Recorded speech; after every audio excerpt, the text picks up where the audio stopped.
አንድ የማይመች እውነት ልንገራችሁ። አብዛኛው ሰው ሰክሰስፉል መሆን አይፈልግም። የሚፈልጉት ያን ላይፍ ስታይል ነው። ብሩን፣ ክብሩን፣ እውቅናውን ነው የሚፈልጉት።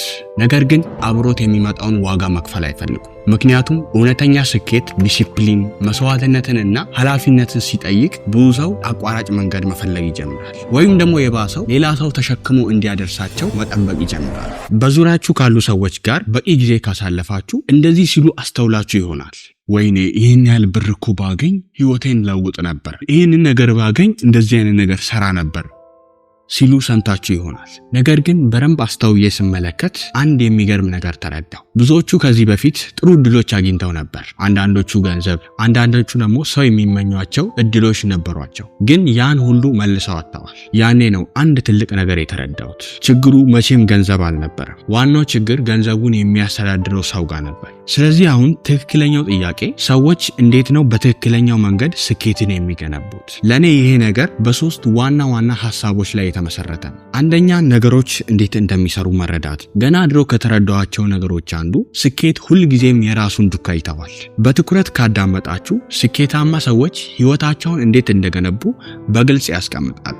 ለዚህም ነው ማንበብ በጣም አስፈላጊ የሚሆን። ዝም ብሎ ያገኛችሁትን መረጃ ሳይሆን ትርጉም ያለው ነገር በሰሩ ሰዎች የተጻፉ መጽሐፍትን ማንበብ። ፋይናንሻሊ ፍሪ በሆኑ ሰዎች፣ ከምንም ተነስተው ትልቅ ነገር የገነቡ ሰዎች ብዙዎቹ በጉዟቸው ላይ የወሰኑትን ወሳኝ ውሳኔዎች፣ የሰሯቸውን ስህተቶችና የተማሩትን ትምህርት በግልጽ ያካፍሉናል። በቀን 30 ደቂቃ ማንበብ እንኳን ማይንድሴታችሁን ይቀይረዋል። ግን ማንበብ ብቻ በቂ አይደለም፣ ማዳመጥም ይኖርባችኋል። ከናንተ የተሻለ ደረጃ ላይ ካሉ ሰዎች ጋር ጊዜያችሁን ማሳለፍ፣ ቢዝነስ እየሰሩ ካሉ፣ አዳዲስ ስኪሎች እያዳበሩ ካሉ፣ ህይወታቸውን እያሻሻሉ ያሉ ሰዎች ጋር። እነዚህ አይነት ሰዎች ስታገኙ ዝም ብላችሁ አታንቋቸው። ጥያቄ ጠይቁ፣ ተማሩባቸው። ሌላ ማድረግ የምትችሉት አንድ ትልቅ ነገር ዝም ብላችሁ በማስተዋል መመልከት። አንድን ነገር ዝም ብሎ ማየትና አስተውሎ መመልከት ትልቅ ልዩነት አለ። ሰዎችን ለረጅም ጊዜ ኦብዘርቭ ካደረጋችሁ ተደጋጋሚ ባህሪያትን ማስተዋል ትጀምራላችሁ። ለምሳሌ ብዙ ስኬታማ ሰዎች ላይ ያየሁት አንድ ነገር በአንድ ነገር ላይ ፎከስ የማድረግ አቅማቸው። ሌላ ሰው ሁሉ ትኩረቱን አጥቶ ከአንድ ነገር ወደ ሌላ ነገር ሲዘል፣ እነሱ ግን ሙሉ ትኩረታቸውን የጀመሩት ነገር ላይ ብቻ ያደርጋሉ። ይህን ጥልቅ ፎከስ የማድረግ ስኪል ሰዎች አቅልለው ያያሉ። ሁለተኛ ወደ ስራ መግባት። መማር ብቻውን ስኬት አያመጣም። የሆነ ደረጃ ላይ የተማራችሁትን መተግበር፣ አክሽን መውሰድ አለባችሁ። ምክንያቱም ዕውቀት ያለ ተግባር ዝም ብሎ አይምሯችሁ ውስጥ የተቀመጠ መረጃ ነው እንጂ የሚሆነው ውጤት አያመጣም። እና እዚህ ጋር ነው ዲሲፕሊን አስፈላጊ የሚሆን።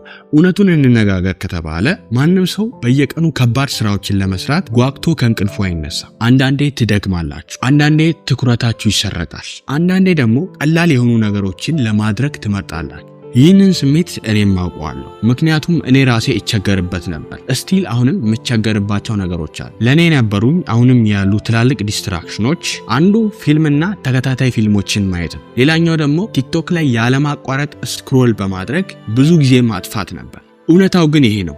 ዲስትራክሽኖች ሁል ጊዜ ይኖራሉ። ነገር ግን ስኬት አብዛኛውን ጊዜ እነዛን ዲስትራክሽኖች አሸንፈው ምንም ሆነ ምን መስራት ያለባቸውን ነገር ለሚሰሩ ሰዎች። ይህን የሚያደርጉት በየቀኑ ሞቲቬሽን ስላላቸው አይደለም፣ አንድ የተረዱት ነገር ስላለ።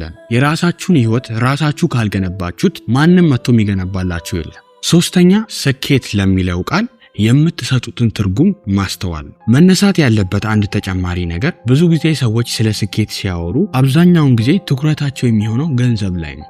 እዚህ ጋር ነው ነገሮች አደገኛ የሚሆኑት። ለምን ሲባል ስብዕናቸውን በሚያበላሽ መንገድ ገንዘብ የሚሰሩ ሰዎች አሉ። ሌሎችን ማኒፕሌት በማድረግ ጎጂ እንደሆነ እያወቁ ነገሮችን መሸጥ። ያው ቴሌግራም ላይ የሚሰራውን ስራ ሁላችንም እናውቃለን። ምንም ዋጋ ቢያስከፍላቸው ገንዘብ ያሳድዳል። ከውጪ ስታያቸው ስኬታማ ሊመስሉ ይችላሉ፣ ግን እውነታው ከገንዘብ በላይ የሆነ በጣም ውድ ዋጋ ነው የከፈሉት። ምክንያቱም እውነተኛ ስኬት የሰዎችን ካራክተር ሊገነባ እንጂ ሊያጠፋ አይገባም። ስለዚህ ከሌሎች ስትማሩ ምን እየተማራችሁ እንደሆነ በደንብ አስተውሉ።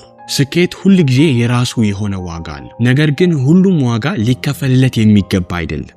በመጨረሻ ዋናው ጥያቄ ስኬት ትፈልጋላችሁ ወይ የሚለው አይደለም። ትክክለኛው ጥያቄ ለስኬቱ ምን አይነት ዋጋ ለመክፈል ዝግጁ ናችሁ? ይህን ቪዲዮ እስከ መጨረሻ ለተከታተላችሁ ሰዎች የገባችሁን ነገር ኮመንት ላይ ጻፉ። ጥያቄ ካላችሁ ኮመንት ላይ አስቀምጡልኝ። ቻናሉን ሰብስክራይብ እና ላይክ ማድረግ እንዳትረሱ።